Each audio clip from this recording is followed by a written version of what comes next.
என கேட்டுக்கொண்டிருக்கிற அன்பு சகோதரா சகோதரி, அவர் சொல்லியும் செய்யாதிருப்பாரோ? அவர் வசனித்தும்.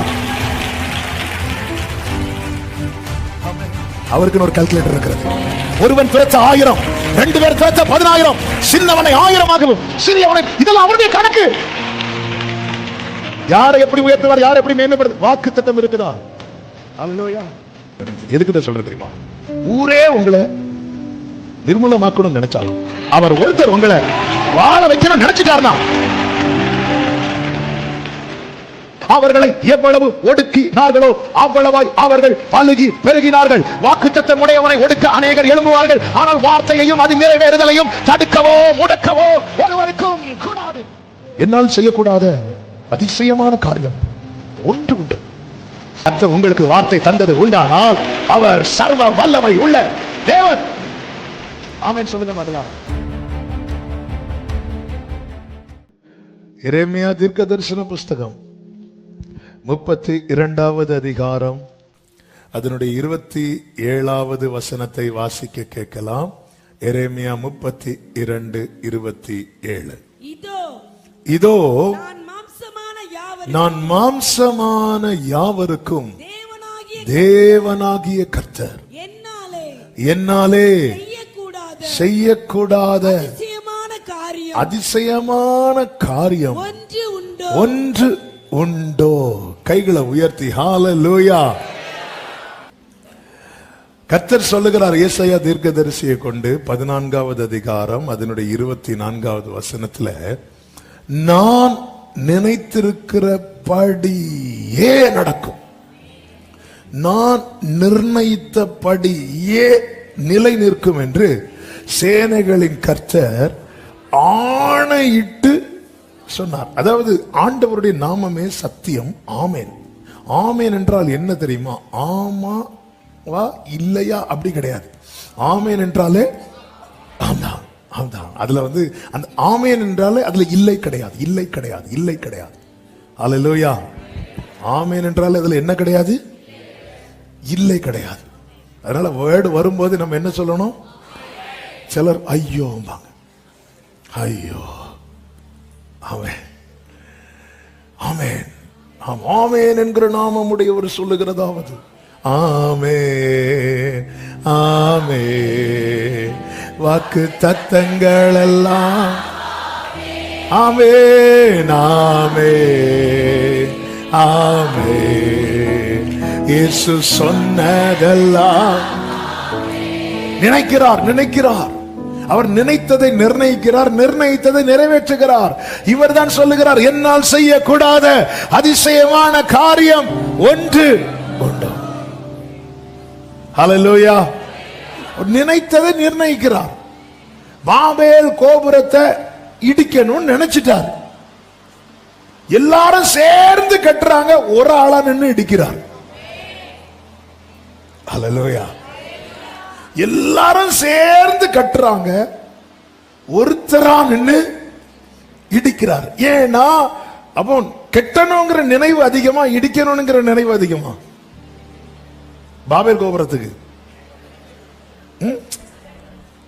இடிக்கணும்னு ஒருத்தர் நினைக்கிறார், கெட்டணும்னு ஊரே நினைக்குது. எல்லாரும் இப்போ நிறைய எந்த நினைவுகள், அது பொதுவாகவே நிறைய பேர் இல்ல, இந்த ஓட்டெடுப்பு நடக்கிறது அப்படிதான். மெஜாரிட்டி அவர் சிங்கிளா தான் நிப்பார், தனியா தான் நிப்பார். எல்லாரும் சேர்ந்து கட்டணும்னு பிளான் பண்ணி கட்ட ஆரம்பிக்கும் போது அவர் சரி இடிக்கலாமா, இடிப்புமா அப்படி சொல்லிட்டு வராரு. அவ்வளவு பேரும், அதுல ஒரு ஆள் கூட பிரச்சனை இல்லை. எது நடந்துச்சு தெரியுமா?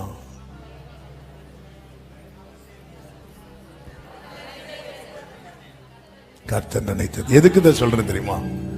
ஊரே உங்களை நிர்மூலமாக்கணும் நினைச்சாலும் அவர் ஒருத்தர் உங்களை வாழ வைக்கணும் நினைச்சிட்டார்னா,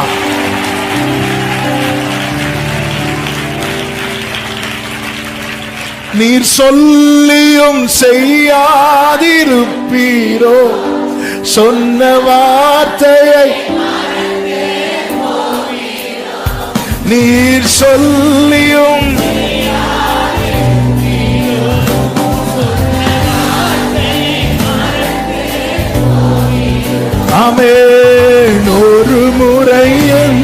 என்னிடம் நீ சொல் குறித்திட்ட கால. பிரியமானவர்களே, எல்லாரும் சேர்ந்து காலேவ கல்லெறியணும்னு நிக்கிறாங்க. எல்லாரும் சேர்ந்து காலேவ கல்லெறியணும்னு நிக்கிறாங்க. ஆண்டவர் நினைச்சார், அந்த அவ்வளவு பேரும் கானானுக்குள்ள போக மாட்டான், இவன் ஒருத்தன் கானானுக்குள்ள போக மாட்டான். ஹல்லேலூயா.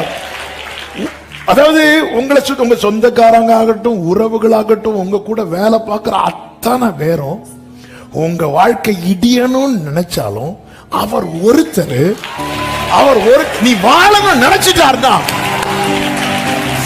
அவர் ஒருவர் நினைச்சா போதும். இஸ்ரவேலே, நீ என் தாசன், நீ என்னால் மறக்கப்படுவது இல்லை. அவர் ஒருத்தர் நினைச்சா போதும். ஹல்லேலூயா. என்ன மறக்காதீங்க.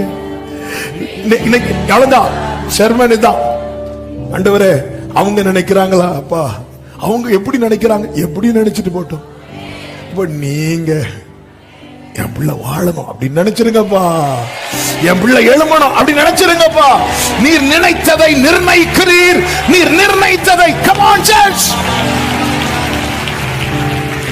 ஆமே. சில சொல்லுவாங்க, அவங்க மனசு வச்சாங்கன்னா இது நடக்கும், அவங்க மனசு வச்சாங்கன்னா இது நடக்கும். அவங்க மனசு எங்க கொண்டு வைக்கிறதுக்கு? ஹல்லேலூயா. இவங்க நினைச்சாங்க இங்க. ஹல்லேலூயா, ஹல்லேலூயா. ஆமே. எல்லாராலும் செத்தவனை போல முழுவதும் மறக்கப்பட்டவன் தான் யார் தெரியுமா? தாவீது. ஆனா அவனை ஒருத்தர் நினைச்சார், ஒருவர். அப்பா, இவங்க இப்படி நினைக்க மாட்டாங்களா? சிலரை நினைக்க வைக்கிறதுக்காக நாம படுற பிரயாசங்கள் இருக்கு தெரியுமா? ஆமென். சிலரை நினைக்க வைக்கிறதுக்காகவே என்னெல்லாம் கூத்து காட்டிட்டு இருக்கிறோம். ஆமென். தாவீதின் தகப்பன் மறந்தார், எல்லாரும் மறந்தாங்க. ஆமென். தாவீது சொல்றாரு, என் உட்காருதல், என் எழுந்திருத்தல், நான் நடக்கிறது, நான் படுக்கிறது, நான் நினைக்கிறது, நான் பேசுறது, இது என் அப்பாவுக்கு தெரியல, அது எனக்கு கவலை இல்லை. எங்க அம்மாவுக்கு தெரியல, எனக்கு கவலை இல்லை. என் சகோதரர்களுக்கு தெரியல, எனக்கு கவலை இல்லை. ஆனால் என்னை ஆராய்ந்து அறிந்திருக்கிற ஒருவர் பரலோகத்தில் இருக்கு. அது போதும், அது போதும். என்னுடைய உயர் தளத்தில் என்னை நிறுத்துவார். என்னை பலத்தால் இடை கட்டி, என் வழியை செவ்வையாக்கி, என் கால்களை மான் கால்களை போலாக்கி. சபையே, அதான் எனக்கு விரோதமாய் ஒரு பாளையமே எழும்பினாலும் இதிலே நம்பிக்கையா இருப்பேன், இதிலே நம்பிக்கையா இருப்பேன். நம்ம எதுல நம்பிக்கையா இருக்கிறோம்? ஹல்லேலூயா. நான் இதிலே நம்பிக்கையா இருப்பேன். ஆண்டவர், நான் வாழணும்னு நீங்க மட்டும் நினைச்சிட்டீங்கன்னா எந்த பாதையையும் எந்த சூழ்நிலையும் உங்க கரம் இருக்க, உங்க கரம் இருக்க. ஹல்லேலூயா. எல்லாரும் சேர்ந்து இவனை கீழே தள்ளிடுவோம், எல்லாரும் சேர்ந்து இவனை ஒதுக்கிறோம். எல்லாரும் அப்படி நினைக்கட்டும். ஆண்டவரே, நீங்க எப்படி நினைக்கிறீங்க? கர்த்தர் எப்படி நினைக்கிறார்? கர்த்தருடைய நினைவுகள், கர்த்தருடைய பரிசுத்த நாமத்திற்கு மகிமை உண்டாவதாக. சங்கீதம் 33:11 இப்படி சொல்லப்பட்டிருக்கிறது, கர்த்தருடைய ஆலோசனை நித்திய காலமாகவும் அவருடைய இருதயத்தின் நினைவுகள் தலைமுறை. The thoughts of his heart to all generations. தலைமுறை தலைமுறையாக நிற்குமா? எங்க நம்ம நினைவுகள் எவ்வளவு நாள் நிற்கும் நமக்குள்ள? ஆமே. இந்த காலேஜ் ஸ்கூல்லாம் முடிச்சு போகும்போது ஆட்டோகிராஃப் எழுதுவாங்க, இப்போ உண்டான்னு தெரியல. எனக்கு நிறைய பேர் எழுதி கொடுத்தாங்க, நானும் எழுதி கொடுத்தேன். எழுதி தந்து டைரி உட்பட எழுதின நபர்கள் ஒருவரையும் காணோம். ஹல்லேலூயா. ஆனா கர்த்தர் நம்மளை பத்தி ஒண்ணு நினைக்கிறார் பாருங்க. அவருடைய நினைவுகளின் அந்த வலிமையும் அந்த மேன்மையும் என்பது அவர் அப்படி நினைக்கிறார். ஆபிரகாம் அப்படி நினைக்கிறார்னா அந்த நினைவுக்குள்ள ஈசாக்கு மட்டும் கிடையாது, தலைமுறை தலைமுறை. நம்மளை நினைக்கும் போது ஒரு நாள் நினைச்சு, சில டைம் பாருங்க, சில நல்ல மூட்ல இருக்கும் போது நல்ல நினைச்சு அப்படி செய்வோம் இப்படி செய்வோம் அப்படிம்பாங்க சொல்லுவாங்க. நினைக்கிறது தானே சொல்லுவாங்க. நினைவு நல்லாயிட்டுன்னா நிறைய நன்மையை பேசுவோம்ல. பிறகு அவங்க நம்ம பேசுறத வச்சுட்டு வந்துட்டு, நீங்க அன்னைக்கு இப்படி சொன்னீங்கல்ல, நான் சொன்னானா, எப்ப சொன்னேன், சொன்னது கூட அவங்களுக்கு திருப்பி கொண்டு வர முடியாது. ஏன்னா நினைவு அடி வாங்கிட்டு. சிலருக்கு பாருங்க, இந்த நினைவு அடி வாங்கினதும் இது யார் தெரியுமா, தெரியல, அவ்வளவு நாள் கூட பழகிருப்பாங்க, அவ்வளவு நாள் பழகிருப்பாங்க. ஒரு சின்ன ஆக்சிடென்ட்லயோ அல்லது ஒரு வியாதியிலையோ நினைவில் எங்கேயோ பிரச்சனை ஆயிருக்கும். யார் தெரியுமா, தெரியாது, தெரியாது. கூட இருக்கிற துணையா இருப்பாங்க, தெரியாது. நினைவு அடி வாங்கிச்சுன்னா ஆள தெரியாது.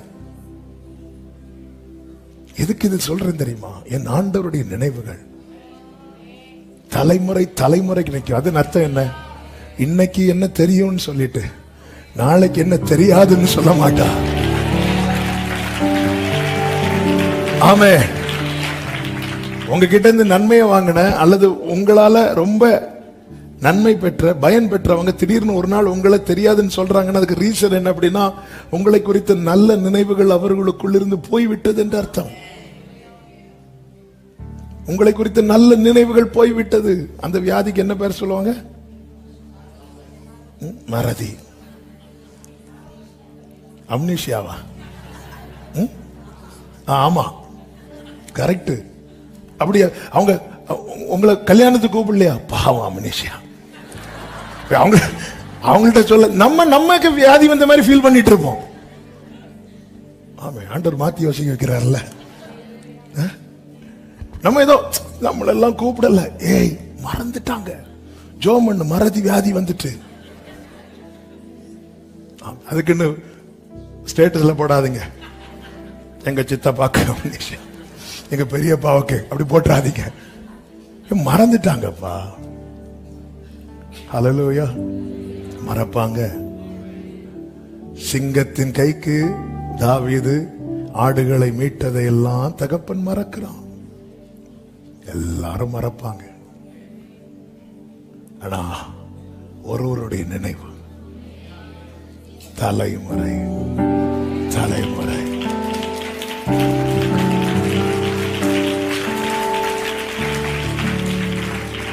சில சொல்லுவாங்க, இவர் மறைந்தாலும் எங்கள் நினைவில் வாழ்கிறார். உங்க தொல்லை தாங்க முடியாம தான் போனார் சீக்கிரம். எங்க நினைவுல வாழ்றார். அதெல்லாம் அலங்கார வார்த்தைகள். ஆனா உண்மையான வார்த்தை சொல்லவா, அவருடைய நினைவுல நான் என்று வாழ்வேன். அவருடைய நினைவால் நான் என்று வாழ்வேன். அவர் நினைப்பார். ஹல்லேலூயா. 1 நாளாகமம் 17வது அதிகாரம் 17வது வசனத்திலே வாசியுங்கள். இது இன்னும் உம்முடைய பார்வைக்கு கொஞ்ச காரியமா இருக்கிறது.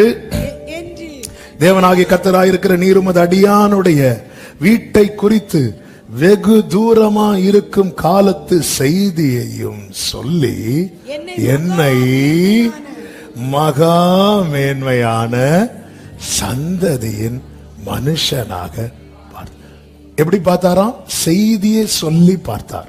இன்னைக்கு காலையில் இந்த வசனத்தை நோட் பண்ணும் போது ஆவியானவர் என்கிட்ட பேசினது, உன்கிட்ட நான் ஏதாவது ஒண்ணு பேசுறேன்னா நீ புரிஞ்சுக்கோ, உன்னை நான் இப்படி பார்க்கிறேன்னு அர்த்தம். ஆமென். ஹல்லேலூயா.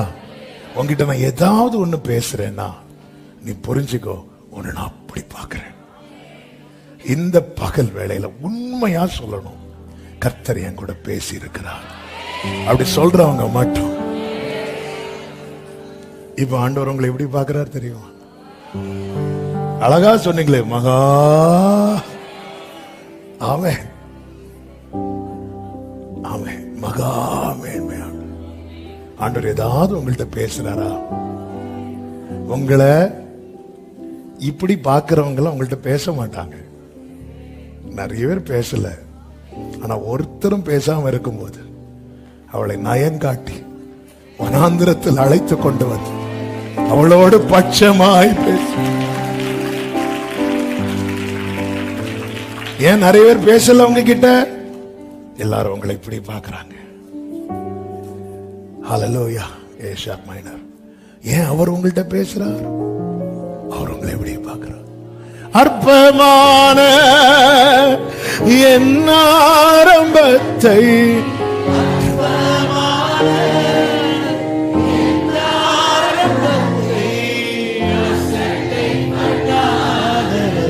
க்ளோரே அன்பா ஆமென் தயவால் ஆமென். நம்ம புலம்பலே நம்மை அற்பமாய் பார்க்கிற 1000 பேர் உண்டு. ஆனா தாவீதின் சங்கீதமே தன்னை மேன்மையாய் பார்க்கிற ஒருவர். உங்ககிட்ட கர்த்தர் பேசுறாரா? கர்த்தர் உங்களை எப்படி பார்க்கிறார் தெரியுமா? நம்ம யார்கிட்ட பேசுவோம்? யாரை எப்படி பார்க்கிறோம்? அவங்கள்ட்ட தான் பேசுவோம். அவங்க கிட்ட தானே பேச ஆசைப்படுவோம்.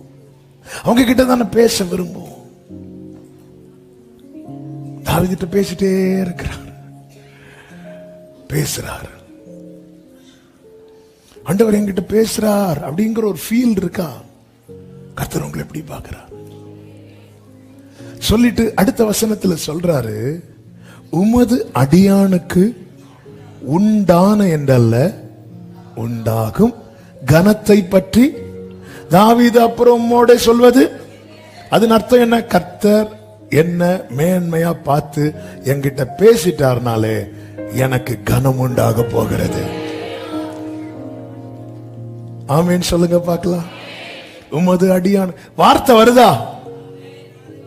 உமது அடியானுக்கு உண்டாகும் கனத்தை பற்றி கர்த்தர் என்ன அப்படி பார்த்தார்.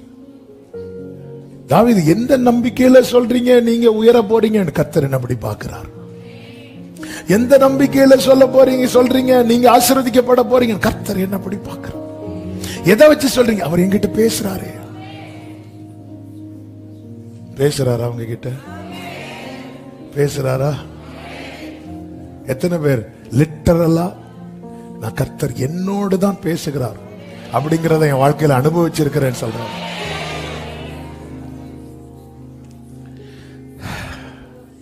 அடுத்த வசனத்துல சொல்றாரு, வாசிங்க. கர்த்தாவே உமது அடியானின் நிமித்தம். அடுத்த வார்த்தை கவனிக்கணும். உமது இருதயத்தின் படியும். அதன் அர்த்தம் என்ன? கர்த்தர் இதெல்லாம் மனசுல வச்சிருக்கிறார்.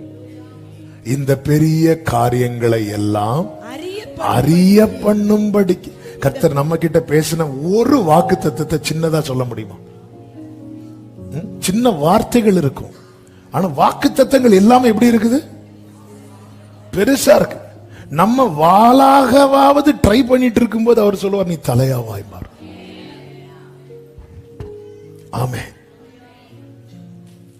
ஆண்டவரே, நீங்க என்ன பார்த்துட்டீங்க, என்ன அப்படி பாக்குறீங்க, என்கிட்ட அப்படி பேசுறீங்க, அதனால நான் அப்படி மாறிடுவேன். எத்தனை பேர் இதிலே நான் நம்பிக்கையா இருப்பேன். ஒரு தேவ பிள்ளையினுடைய நம்பிக்கை இது. எரேமியாவை கர்த்தர் தீர்க்கதரிசியாய் பார்த்தார். எரேமியா சொல்ற, நான் சின்ன பிள்ளை. கர்த்தர் விட்டாரா? விடல.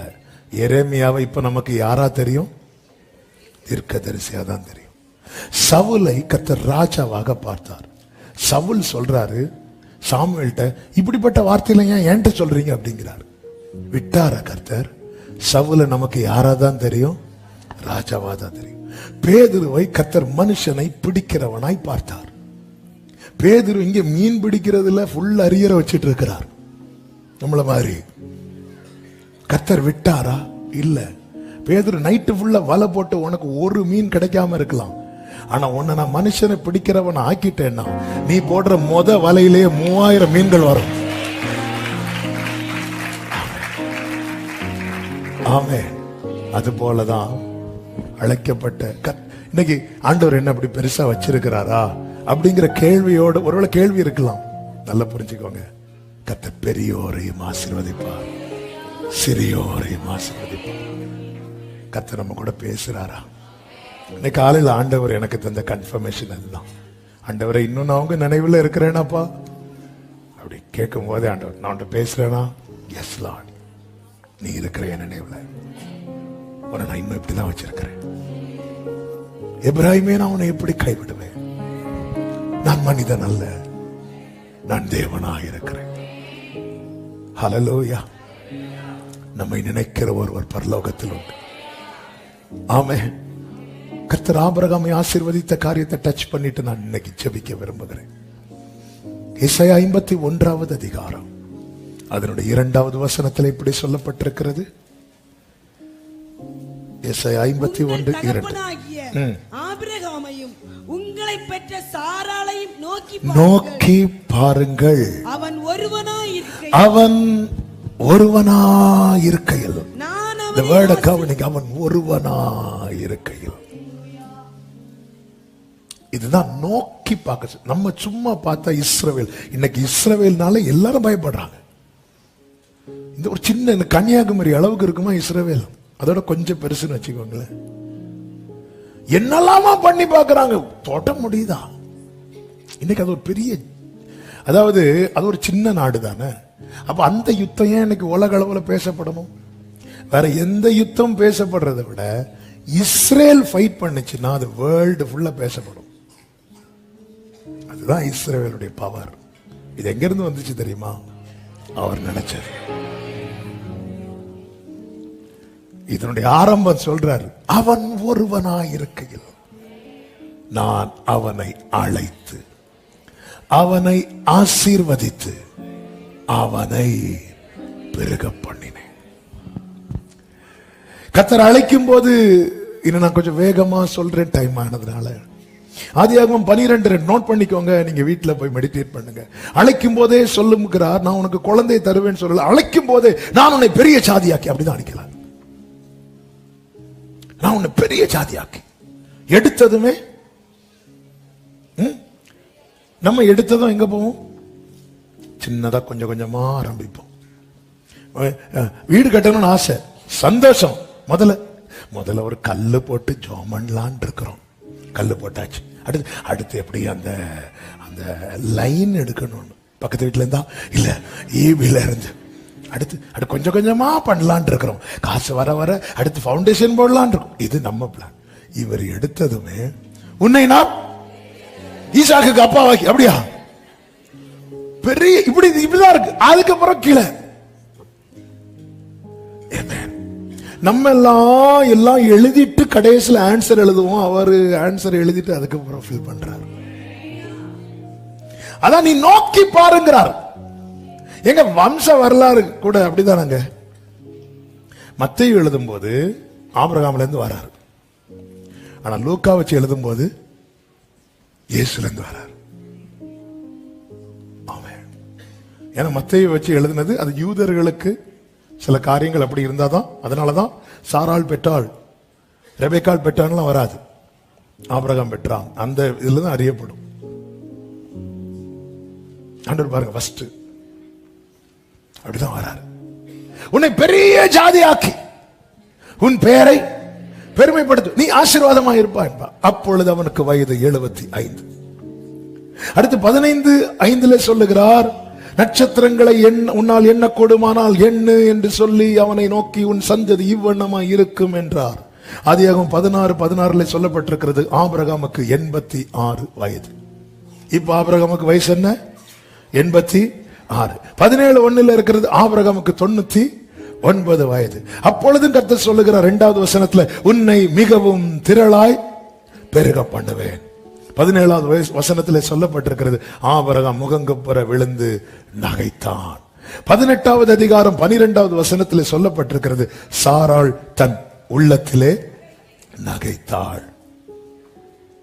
அதே அதிகாரம் 14வது வசனத்திலே கர்த்தர் சொல்லுகிறார், கர்த்தரால் ஆகாத காரியம் உண்டு.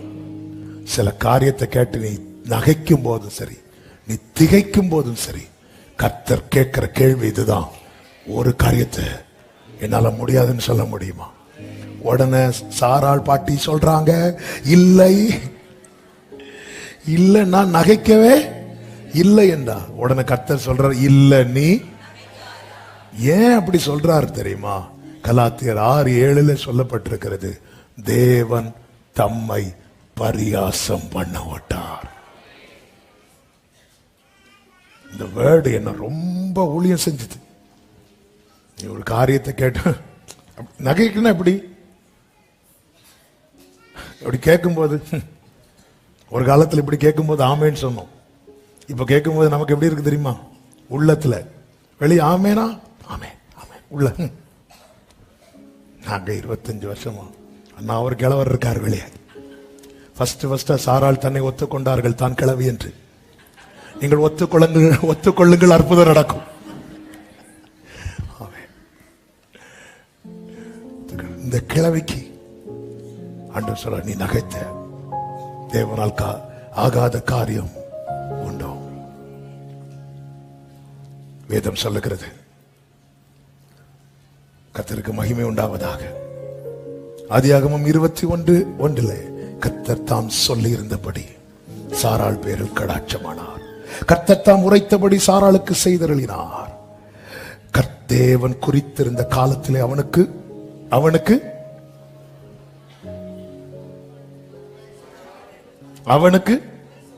கரெக்டா சொல்லு, அவனுக்கு ஒரு குமாரன். வாக்குத்தத்தம் என்ன? பெரிய ஜாதி. வேர்டு ஹெவியா இருக்கும். ஸ்டார்ட் பண்றது அற்பமான, இப்படிதான் ஆரம்பிப்பார். அதனாலதான் அற்பமான ஆரம்பத்தின் நாளை யார சட்டை பண்ணலாம். நம்ம இந்த அற்பமான ஆரம்பத்தை பார்த்துட்டு எல்லாம் போச்சு சொல்லி விட்டுட்டு, இவ்வாறு உன் மனசுல இருக்க வேண்டியது வேர்டு. ஸ்டார்ட் பண்றது அப்படிதான் ஸ்டார்ட் பண்ணுவார். அவன் ஒருவனா இருக்கையில். இப்ப வேகமா சொல்றேன், ஈசாக்குக்கு 2 பிள்ளைங்க. அதில் ஒருவன் யாரு? யாக்கோபு. யாக்கோபுக்கு 12 பிள்ளைங்க. இப்பொழுது யோசேப்பு எகிப்தில் இருக்கும் போது யாக்கோபு 12 பிள்ளைங்க, குடும்பம் எல்லாம் சேர்ந்து போறாங்க. எத்தனை பேர் தெரியுமா? 70 பேர். 70 பிளஸ் யோசேப்புடைய ஃபேமிலி எல்லாம் ஒரு 75-80 வச்சுக்கோங்களேன். இதுதான் இப்பொழுது வாக்குத்தத்தம் இருக்குங்க. நீ தலைமுறை தாண்டினாலும் வாக்குத்தத்தம் நிற்கும். ஏன்னா அவருடைய இருதயத்தின் நினைவுகள் தலைமுறைக்கு இருக்கும். யாத்திராகமம் 1வது அதிகாரம் 7வது வசனத்திலே சொல்லப்பட்டிருக்கிறது, இஸ்ரவேல் புத்திரர் மிகுதியும் பலுகி ஏராளமாய் பெருகி வளர்த்திருந்தார்கள். தேசம் அவர்களால் நிறைந்தது. உடனே பார்வோன் அவர்களை ஒடுக்க வேண்டும் என்கிறான். 12வது வசனம், ஆனாலும் அவர்களை எவ்வளவு ஒடுக்கினார்களோ அவ்வளவாய் அவர்கள் பலுகி பெருகினார்கள். வாக்குத்தத்தம் உடையவனை ஒடுக்க அநேகர் எழும்புவார்கள். ஆனால் வார்த்தையையும் அது நிறைவேறுதலையும் தடுக்கவோ முடக்கவோ ஒருவருக்கும் கூடாது. எனவேதான் நாகும் 2:2 சொல்லப்பட்டிருக்கிறது, வெறுமையாக்குகிறவர்கள் அவர்களை வெறுமையாக்கி அவர்களுடைய திராட்சை கொடிகளை கெடுத்து போட்டாலும் கர்த்தர் யாக்கோபின் மகிமையை திரும்பி வர பண்ணுவது போல இஸ்ரவேலின் மகிமையையும் நம்புறவங்க நல்ல கைகளை தட்டி. வாக்குத்தத்தம் இருக்குதா? பெருகிட்டு தான் இருக்கும். வாக்குத்தத்தம் இருக்குனாலே ஒடுக்குகிறவன் எழும்புவான். ஆனால் அவன் தான் ஒடுங்கி போவான். ஏசாயா 37, 31, 32 வசனங்களிலே யூதா வம்சத்தாரில் தப்பி மீந்திருக்கிறவர்கள் மறுபடியும் கீழே வேர்பற்றி மேலே கனி கொடுப்பார்கள். ஏன்? வாக்குத்தத்தம் இருக்கிறது. மீந்திருக்கிறவர்கள் எருசலேமிலும் தப்பினவர்கள் சீயோன் மலையிலும் இருந்து புறப்படுவார்கள். அடுத்த வார்த்தையை பாருங்க, சேனைகளுடைய கர்த்தரின் வைராக்கியம் இதை செய்யும். ஏன் ஆண்டவரை இப்படி செய்றீங்க? தேவன் தம்மை பரியாசம் பண்ண விட்டார். ஹல்லேலூயா. இப்ப இஸ்ரவேலர்களுக்கு விரோதமாக பார்வோன் பயங்கரமா செய்யறான்.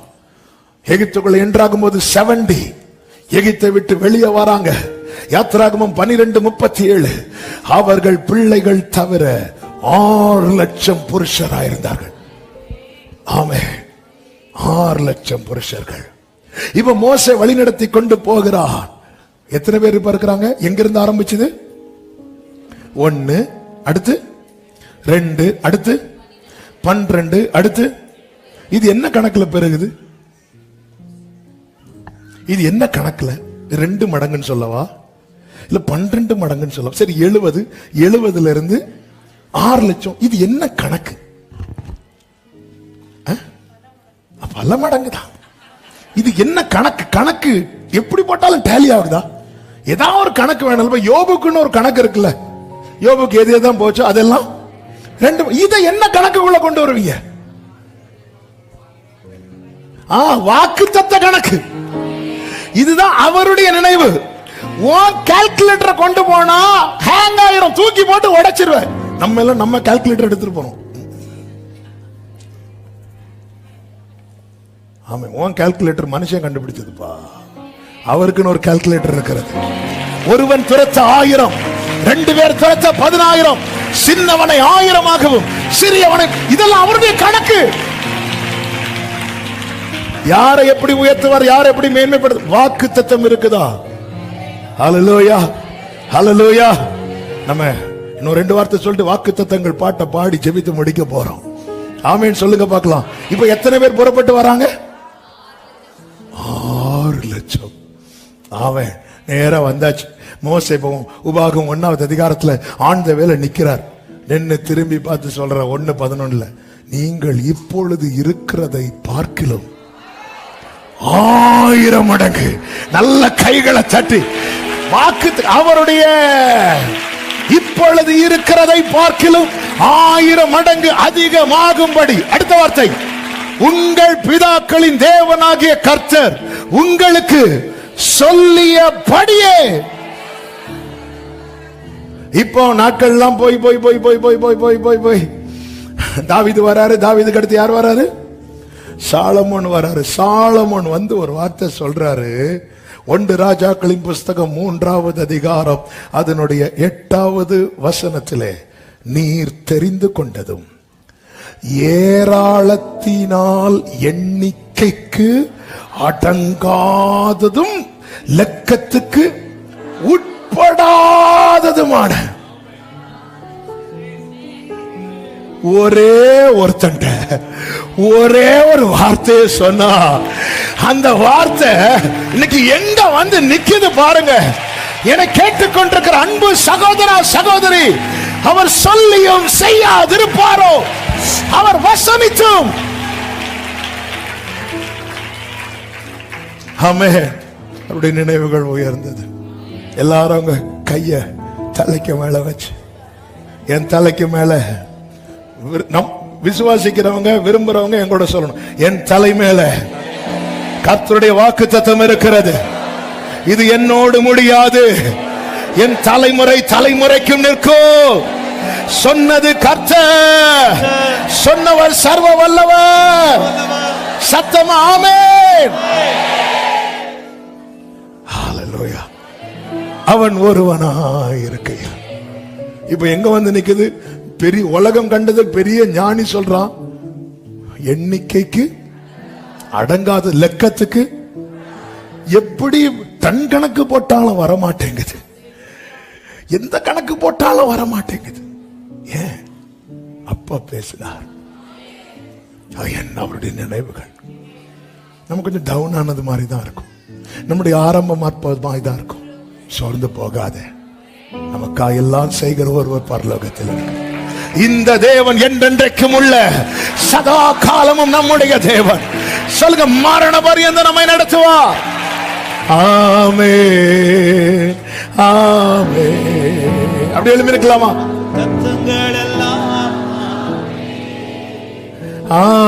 ஆமென். இயேசு சொன்னதெல்லாம் நம்பிக்கையோடு அப்படி எழும்பும் போது நம்ம மைண்ட்ல உடனே என்ன வரணும் தெரியுமா? ஆபிரகாமுக்கு சொன்ன வார்த்தை இல்ல, நமக்கு சொன்ன வார்த்தை வரணும். சொல்லி இருக்கிறாரா? சொல்லி இருக்கிறார். ஆமென் என்னும் நாமத்தை உடையவர். ஹல்லேலூயா. கர்த்தர் நல்லவர். எல்லாரும் சேர்ந்து இந்த கோரஸ நம்பிக்கையோடு பாடி கர்த்தரை கொண்டாடுவோம். எல்லா நல்ல கைகளை தட்டி. ஆமென். வாக்கு தத்தங்கள் கிறிஸ்துவுக்குள்ளே ஆமென்று இருக்கின்றதே வாக்கு தத்தங்கள் ஆமெனென்றோ அவர் சர்வ வல்ல தேவனாயிருப்பதா வார்த்தைகள் எல்லாம் நிறைவேறும் அவர் உண்மையுள்ள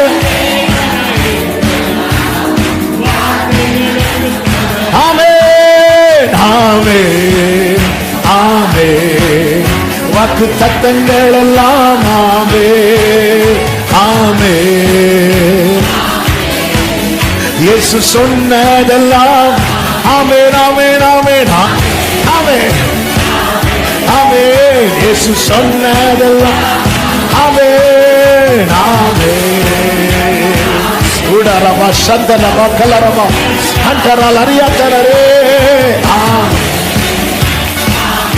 ஆமென் கடைசியா சொல்லுங்க ஆகும் ஆகும் சொல்லுவோமா ஆகும் எல்லாம் ஆகும் உம்மாலேதான் எல்லாம் ஆகும் ஓ என் இயேசுவாலே எல்லாம் ஆகும் ஆகும் ஹல்லேலூயா ஆமென் உம்மாலே நல்ல கைகளை தட்டி தேவனுக்கு மகிமை முழு பலத்தோடு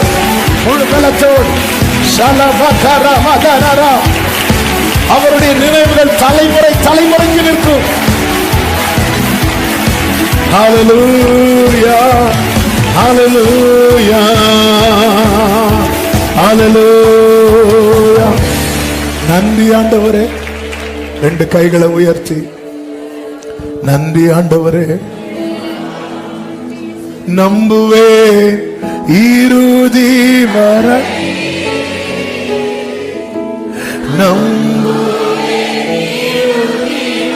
என் ஓட்டத்தில் நான் தனிமை இல்லை என்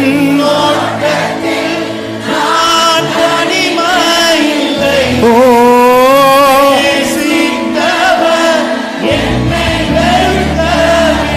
ஏதுமில்லை ஏதுமில்லை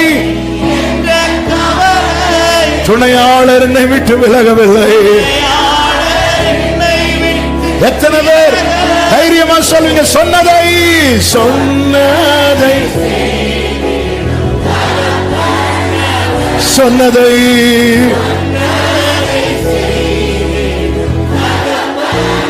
நம்புவே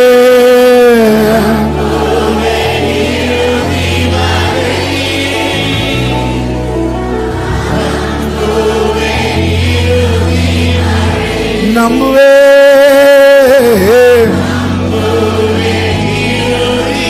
Jesus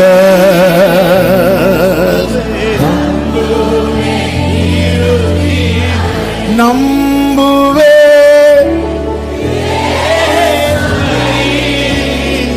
நம்புவே இயேசுவை ஆமென்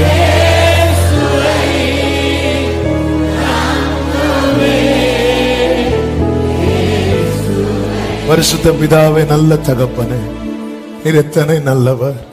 இந்த புதிய மாதத்தின் முதல் வெள்ளிக்கிழமை உபவாச ஜெபத்தை நீர் பொறுப்படுத்த ஆசீர்வாதமாய் நடத்தி தந்த உடைய கிருபைகளுக்காக நன்றி. ஆரம்பம் முதல் முடிவு மற்றும் உடைய பிரசனம் உடைய ஆளுகை எங்கள் மத்தியில் இருந்த கிருபைகளுக்காக ஸ்தோத்திரம். நீர் உண்மை உள்ளவர், நீர் நல்லவர் அப்பா. ஆண்டவரே எங்களோடு பேசினீர். எஸ்லோடு எங்களை குறித்த உடைய நினைவுகளுக்காக ஸ்தோத்திரம். நீர் நிர்ணயித்து வைத்திருப்பவைகளுக்காக ஸ்தோத்திரம். நீர் தந்த வாக்கு தத்தங்களுக்காக ஸ்தோத்திரம். இது எங்களோடு நிற்காமல் தலைமுறைக்கும் தொடரும் என இந்த நாளில நீர் எங்களோடு பேசி உறுதிப்படுத்தின உம்முடைய கிருபைகளுக்காக நன்றி நன்றி நன்றி அப்பா. ஒவ்வொருவரையும் மனதார வாழ்த்தி ஆசீர்வதிக்க ஆண்டவரே, ஆபிரகாமை குறித்த சாட்சி இன்று எப்படி பேசப்படுகிறதோ அப்படி உம்முடைய பிள்ளைகளை குறித்த சாட்சிகளும் பேசப்படுவதாக கர்த்தர் ஆளுகைக்குட்படுத்தி ஆசீர்வதித்து இவர்களை குடும்பமாய் பாதுகாத்து இவர்கள் வாசஸ்தலங்களுக்கு நீர் இரக்கம் செய்யும்படி ஜெபிக்கிறோம். கண்மணி போல காத்து கொள்ளும். கிருபை உண்டாகட்டும். சமாதானத்தோடு அனுப்பி சாட்சியாய் கொண்டு வாரும். ஆங்காங்கே இருந்து ஆன்லைன் மூலமா இணைந்திருக்கிறவர்களை அப்படியே சொல்லி வாழ்த்தி ஆசீர்வதித்து செபிக்கிறோம். எல்லா மகிமை கனம் துதி ஸ்தோத்திரங்கள் அனைத்தும் ஒருவருக்கே செலுத்துகிறோம். இரட்சகர் இயேசு கிறிஸ்துவின் நாமத்தில் பிதாவே, ஆமென். என் ஆத்துமாவே கர்த்தரை ஸ்தோத்திரி, முழு உள்ளமே அவருடைய பரிசுத்த நாமத்தை ஸ்தோத்திரி. என் ஆத்துமாவே கர்த்தரை ஸ்தோத்திரி. கர்த்தர் செய்த சகல உபகாரங்களை மறவாதே.